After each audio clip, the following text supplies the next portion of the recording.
Gasan natin tong baboy.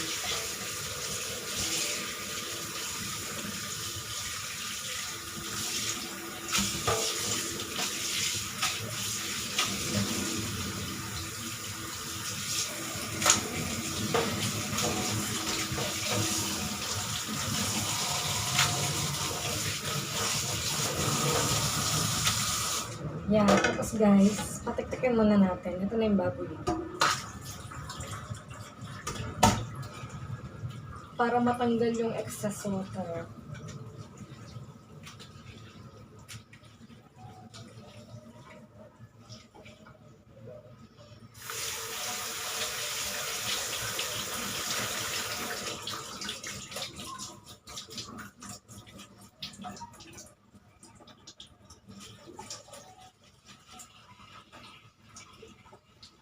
Ayan na. Malinis na ang ating meat.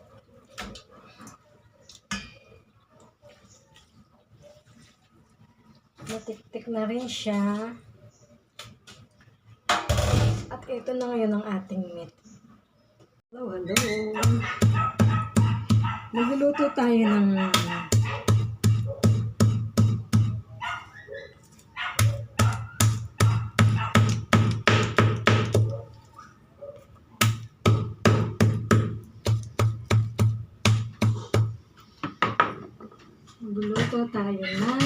Bicol Express, pero yung karne niya ibang hiwa.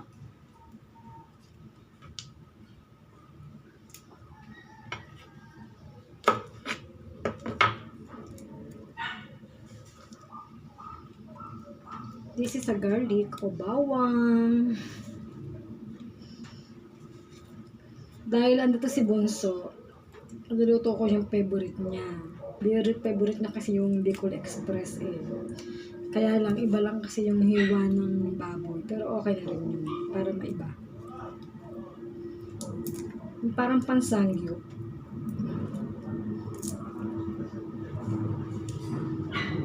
Yan.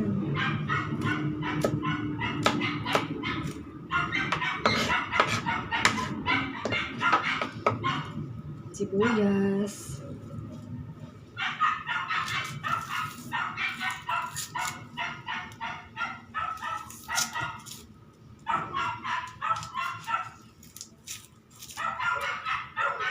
Hihiwain ko na lahat ng kailangan ko para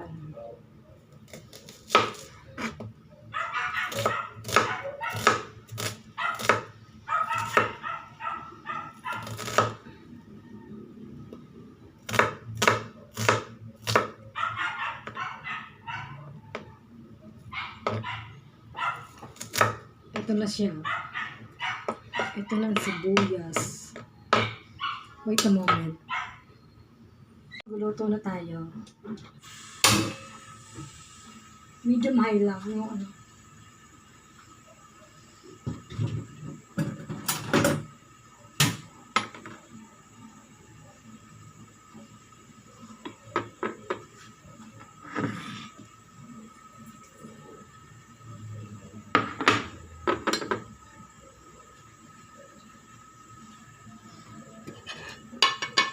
Ito na guys yung ating gagamitin. No? Mayroon tong bawang, sibuyas, green chili, red chili, laurel.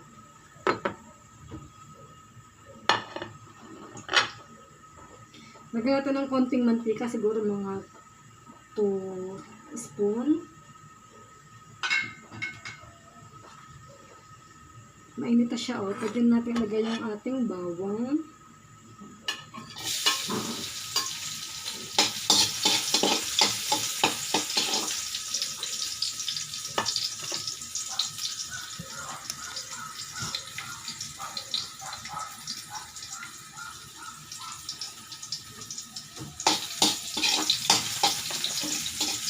Ating sibuyas, sama na rin ang laurel, at ang ating chili,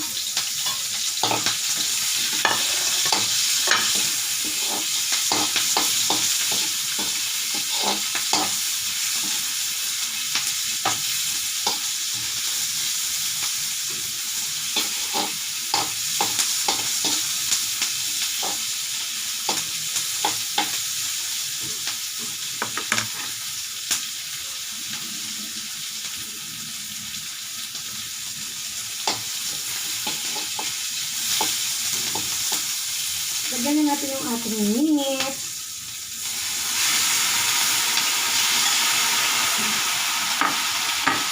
Ganyan yung hiwa nyo, pero pwede na yun.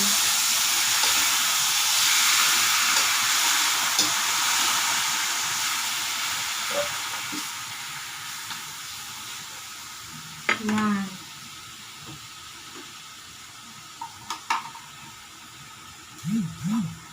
Lagyan na natin ng salt para lumasa.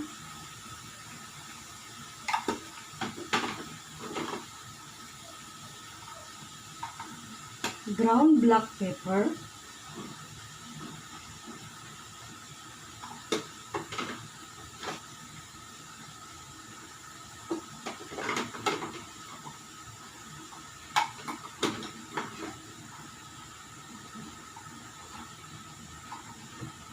Five spices.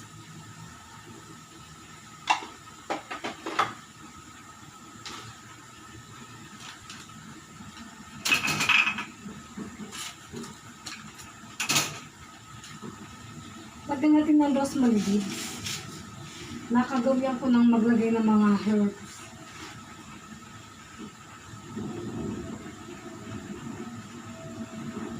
Lagyan natin ng dried basil leaves. Ang bango na guys. Naamoy ko na aroma niya. Lagyan na natin ng konting aji, pampalinamnam, pampayami. Yan, konti lang. Huwag na pala natin ito ilagay kasi may aji. Hayaan na natin siyang mag-isa ng konti. Madali lang din ito maluto kasi ginawa naman guys. So, ang nipis ng hiwa niya. Pang sanggip nga siya.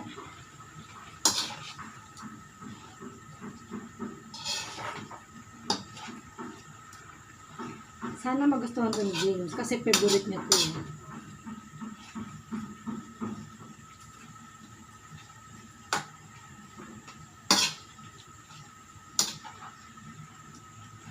Look yummy! Smell yummy! Pero syempre titikman natin ng mamaya. Ano pa ba pwede lagyan doon? At ito, gamit tayo ng Kokomama na gata para hindi na ako magpiga-piga na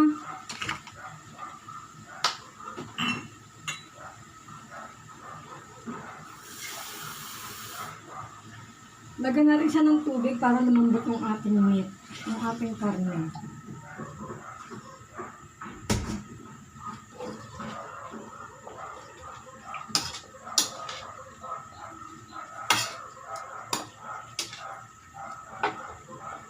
Ano tayo ha? Cooking with love.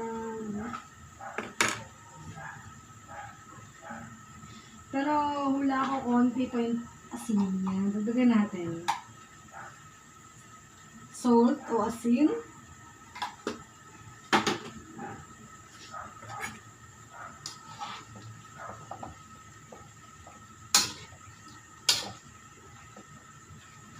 Yan.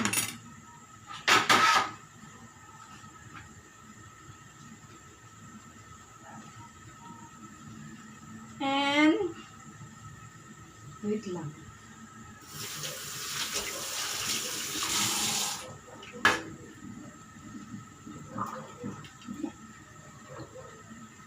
Ayan guys, pwede natin siyang takpan. Madali lang tumaluto kasi yung karne niya, napakanipis ng hiwa. Para ngayon pang sangyup. Yan.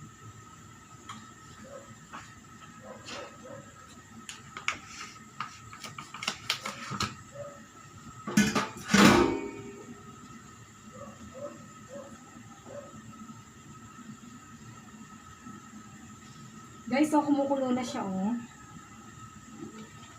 Diba? I told you.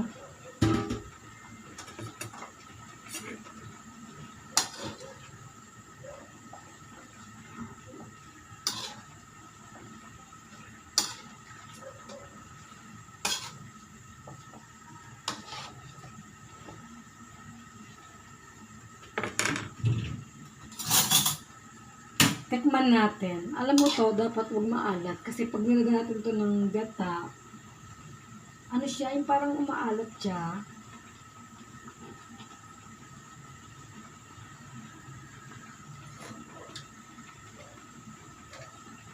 Matabang.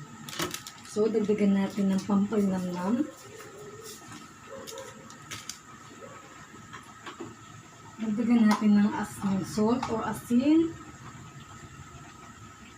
Yan. Dagdagan natin ng 5 spices. Yan guys, sa 5 spices. Ang bang nito, gusto ko itong 5 spices na to. Lalo sa karne. Dagdagan pa natin ng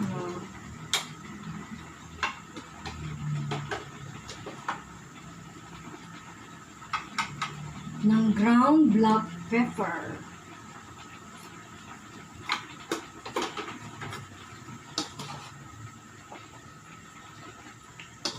Pag ako'y nagluto ng walang mga ng mga walang spices, parang feeling ko kulang yung lasa.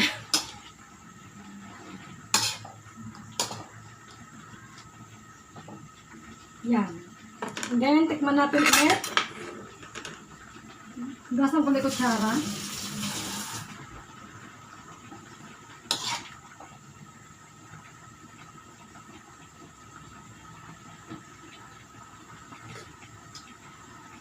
Perfect. Yan, masarap na lasa niyan. Fairness.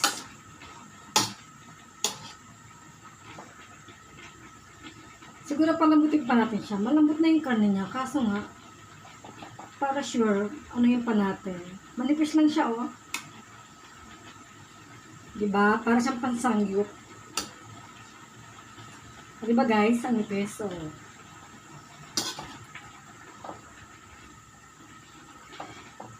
Kung magluluto pala ako ng 5 minutes, dapat pala ganyan kaninipis yung aking mga gagawin ko din. Takpan natin. Kukuha muna ako ng water kasi nauuhaw ako.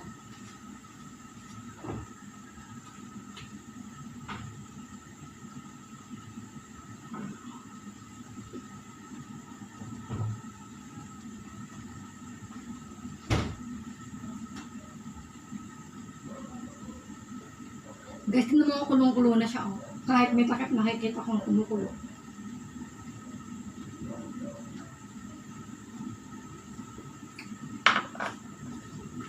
Jaran! Ayan. Yan! Look yummy and delicious! Yum, yum, yum! At syempre, ito na nagpapasarap dyan. Ang ating gata. Ito na ginamit ko kasi para hindi na tayo magpiga-piga, para wala masyadong kalat, alam mo yun. Para lumasa na yung kanyang linamnam.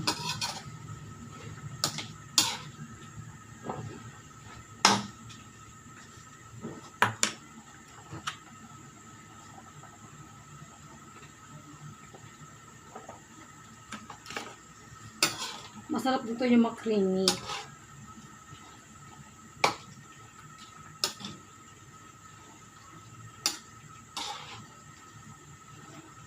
Pwede dito lagyan ng mushroom.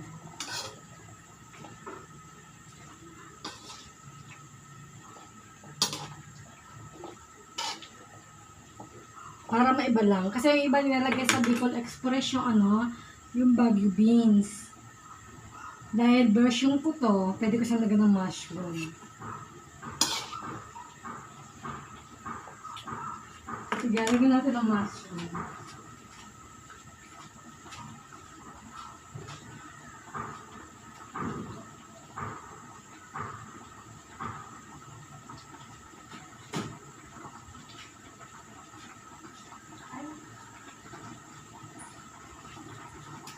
Mushroom!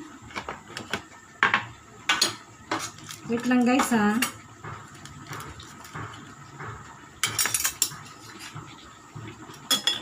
Gasan ko na natin isang kalan.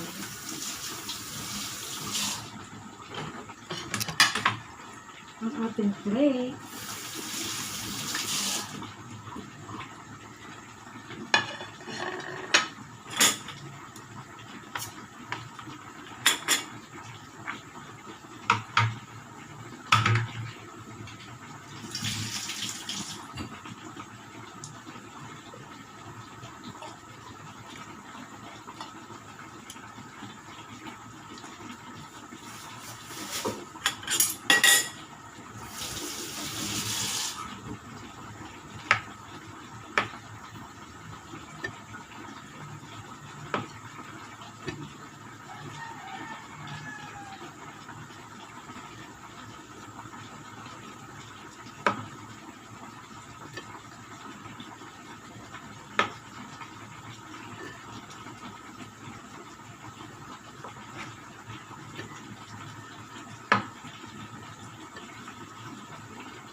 bango niya guys. Grabe. Yung aroma niya o lumalabas.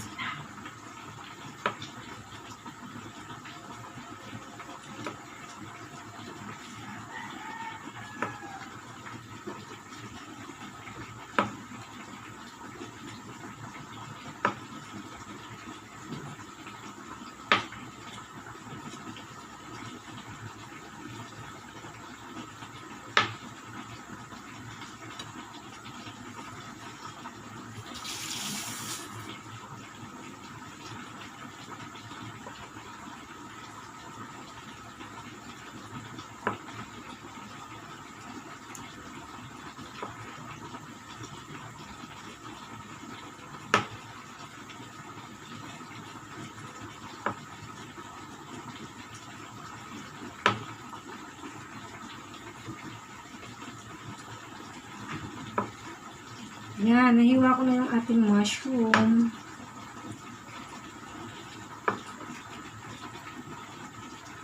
Mushroom Encanto. Ito na siya guys, oh. Mushroom. Lalagyan na natin.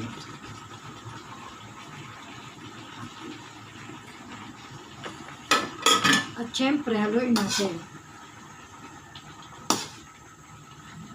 Kailangan lutuin natin yung yung ating gata. Kasi, pag di yan naluto, baka sa makatang ito.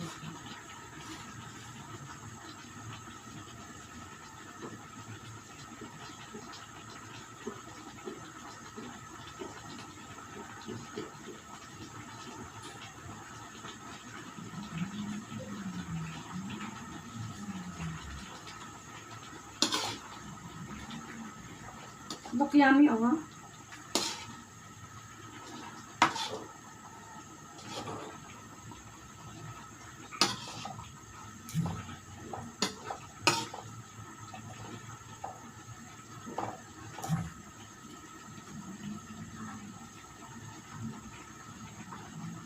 Sili yan. Sili din. Kasi pag may gata, alam mo ba, mas masarap yung medyo may anghang-anghang. Para hindi nakakasawang kainin, di ba?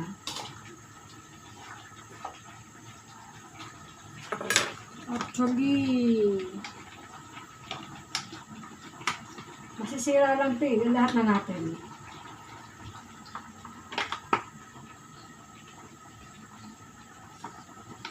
Tigain natin siya, sayang. Diba?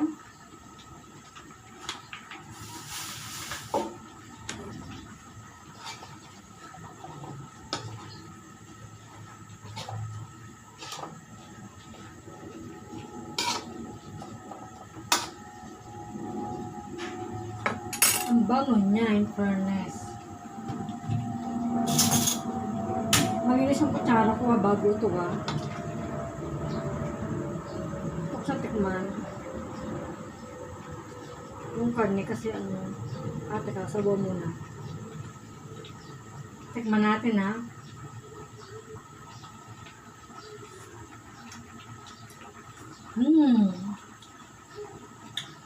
Tama-tama yung lasa niya. Yung gata niya, hindi ko kasi masyadong luto yung gata. Yung anghang, tama-tama lang din. Hindi siya maanghang, hindi siya tama-tama lang. Perfect for me.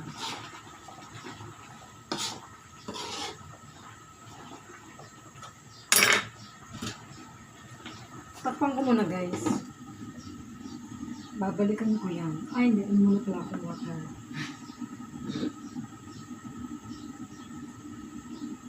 Ang sarap sa kanin.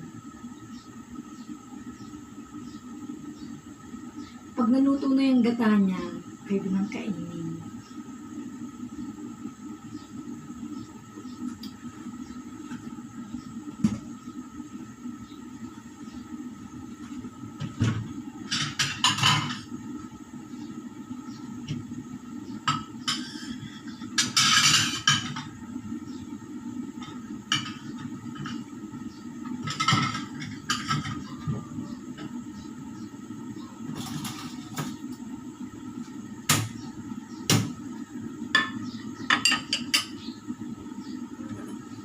Oh my God, kahit nakasarado yung pakit niya. Alam mo yun, maamoy talaga yung aroma.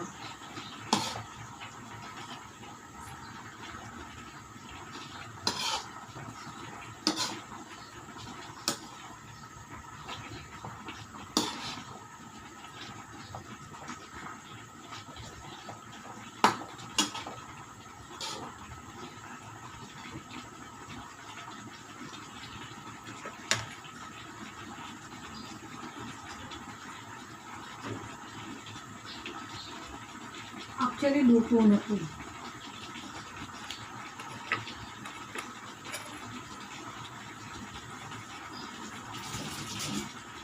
Tikman ko na yung kanyang gata. Kung luto na siya.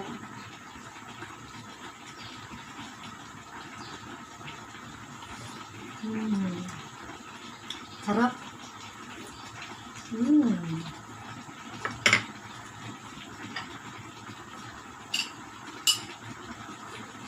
Guys, luto na siya. Pwede ko na siyang tikman. Tikman natin.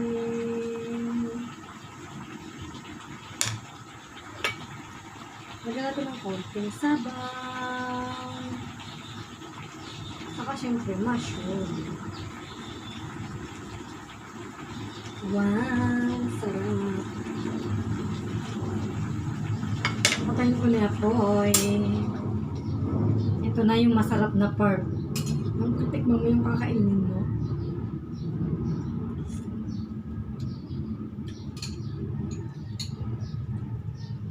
OMG, masarap na siya.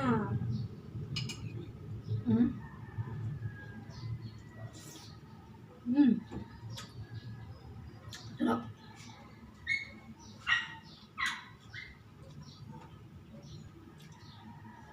Ang sarap ng furnace. Wait lang, nalagyan ko lang ng konting kanin.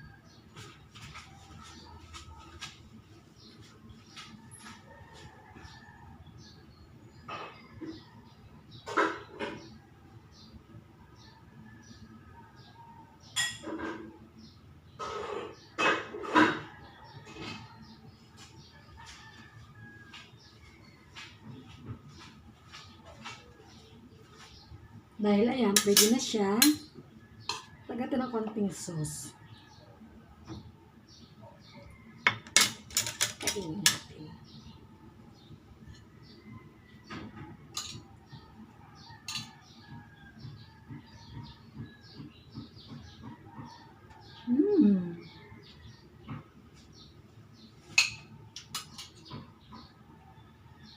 Sarap.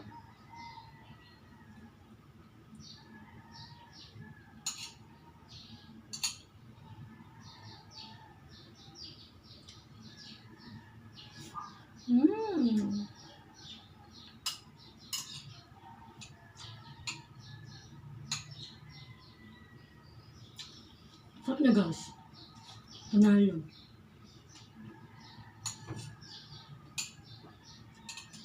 Bagay nga siya sa kanin.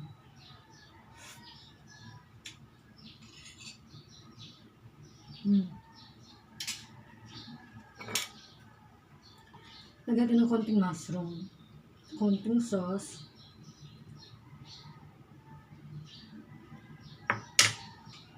Tanghalian ko na ba ito?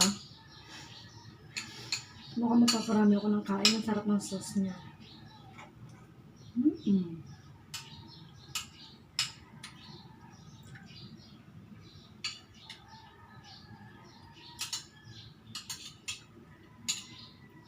Ay.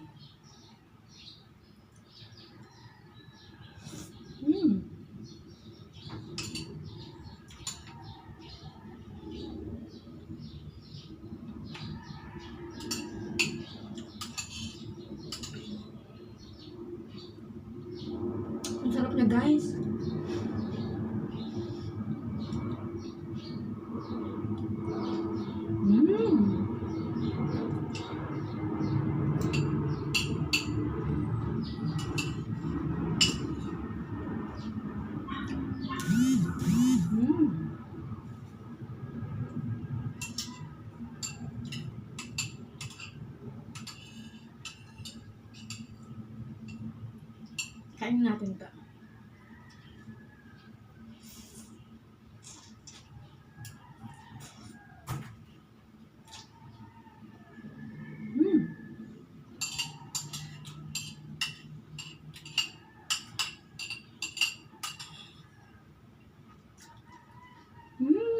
Sarap.